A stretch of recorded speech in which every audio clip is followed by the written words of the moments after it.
안녕하세요. 하이닥이 간다 아나운서 김정은입니다. 이번 영상은 상계백병원 원종철 교수님과 함께하는 당뇨병 관련 영상 5번째 영상입니다.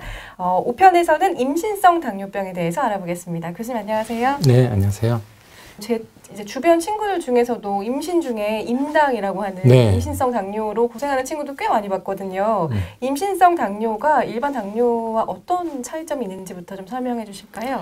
예, 이제 임신성 당뇨라고 하면은 임신 중에 발생한 당뇨병 전체를 다 얘기를 해요. 네. 근데 아무래도 이제 당뇨가 있다가 임신을 하는 경우도 있고 또 이제 임신 이제 24주에서 이제 26주 사이에 거의 대부분 이제 그런 당에 대해서 선별 검사를 하거든요. 이제 그때 당부화 검사를 하는데 이제 그때 발견되는 경우가 많죠. 그래서 사실 그 임신 중에 당뇨병이 생겼다면 거의 90%가 이제 임신성 당뇨병이 됩니다. 아무래도 이제 우리 많이 사회가 바뀌었잖아요. 임신을 하게 되는 이제 나이도 좀 늦어지게 되고 그다음에 아무래도 이제 비만도 조금 더 증가를 하게 되고 하다 보니까 임신성 당뇨가 상당히 좀 많고요. 임신성 당뇨가 생기시면은 이제 상당히 이제 걱정을 많이 해서 병원에 오시는 경우가 많습니다. 그 당뇨병이 있는 상태에서 이제 임신하는 경우는 이미 이제 당뇨병에 대해서 어느 정도 알고 계시고 그리고 이제 가능하면은 혈당을 조절을 한 상태에서 그 임신을 하도록 그렇게 이야기를 해요.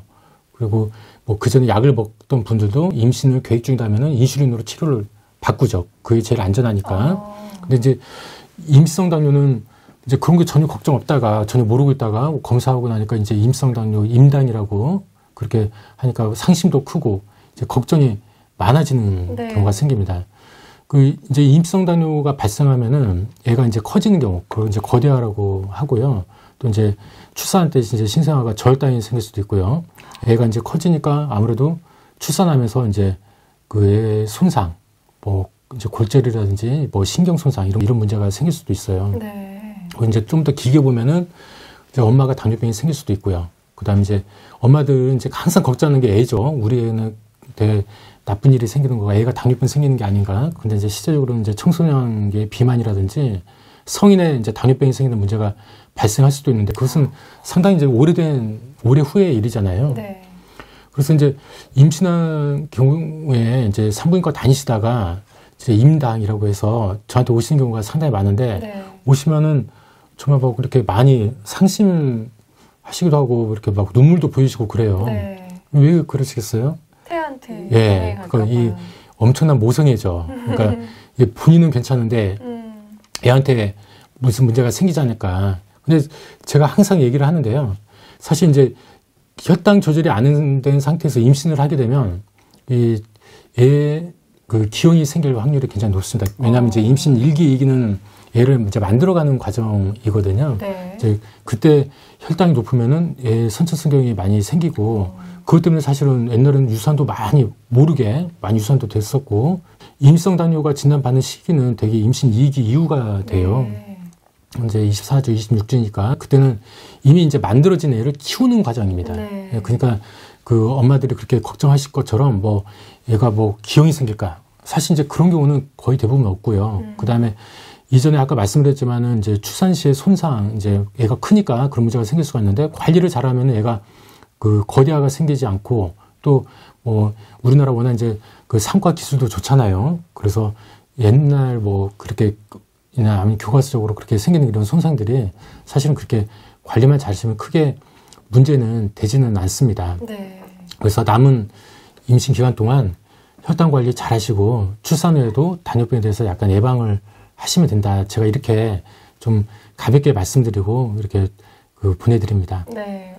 갑자기 마음이 편해지는데요, 교수님. 그러니까 임신 전에 당뇨병을 갖고 있지 않다가 임신 후에 당뇨가 생기는 경우에는 기형아가 출산될 확률이 적다는 말씀이시네요. 네, 맞습니다.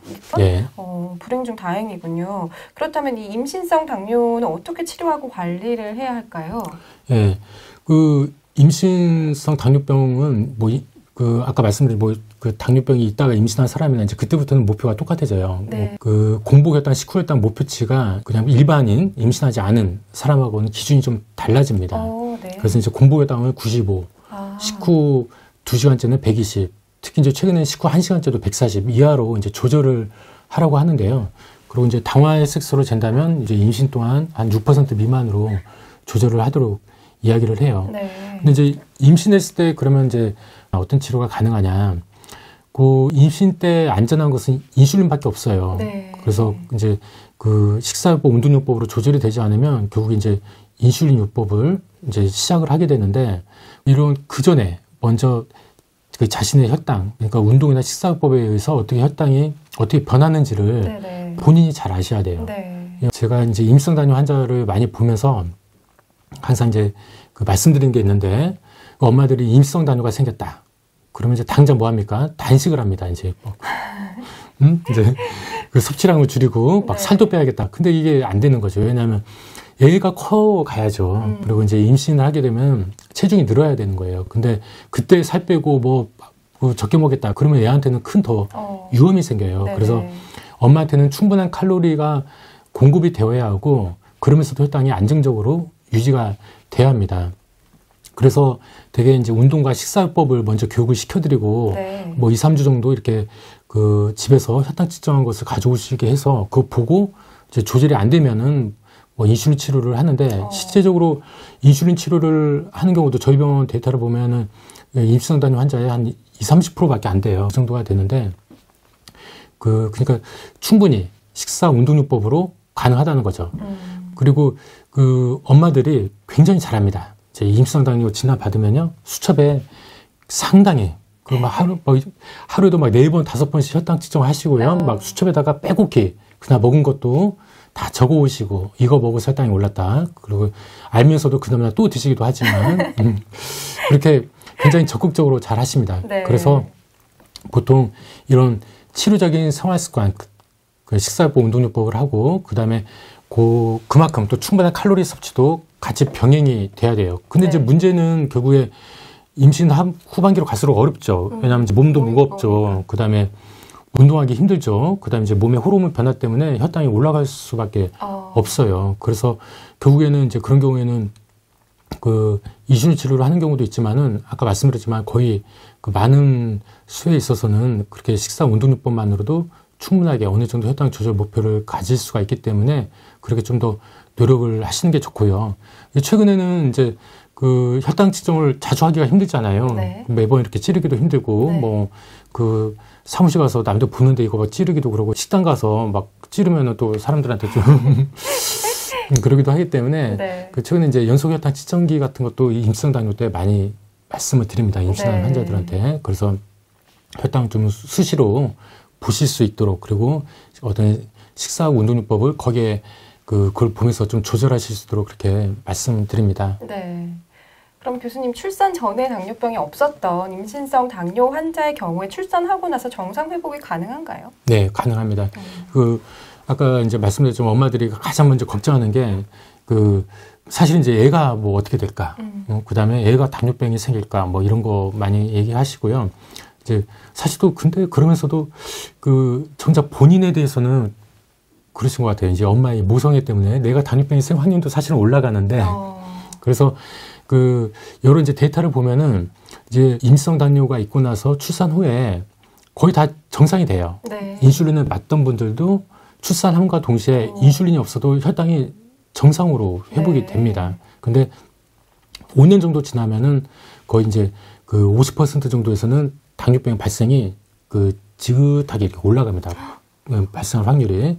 그래서 사실은 이제 중요한 게 임시성 당뇨가 있었던 분들은 당뇨병의 발생 확률이 좀 높은 위험군이에요. 고위험군이라고 얘기를 하고요. 네. 그래서 그러신 분들은 매년 혈당 검사를, 선별 검사를 하라고 하는데 이 어머니들이 이제 엄마들이 너무나 이제 모성애는 좋은데 본인 관리를 잘 안 하시는 경우가 있어요. 출산하고 그리고 제가 정기적으로 병원 다니시라고 하고 이렇게 얘기를 해드리는데 그걸 또 안 하시고 이제 정말 이제 살을 빼셔야 할 때 임신 중에는 열심히 살 빼려고 막 그렇게 하다가 많이 혼나시는데 그렇게 하지 말라고 살 빼지 말라고 했는데 살 빼갖고 혼나는데 출산하고 나서는 또 그걸 안 하세요. 그래서 그 다음에 다시 또 임상 당뇨가 생기는 경우도 있고요.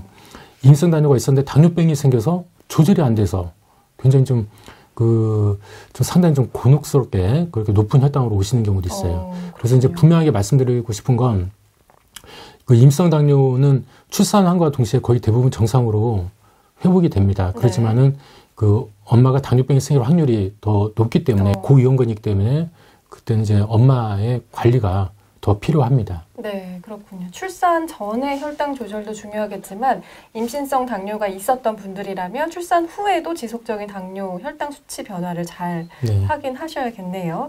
잘 알겠습니다. 오늘은 임신성 당뇨병에 대해서 자세하게 살펴봤습니다. 상계백병원 원종철 교수님과 함께했습니다. 여기까지 듣겠습니다. 고맙습니다. 네, 감사합니다. 감사합니다.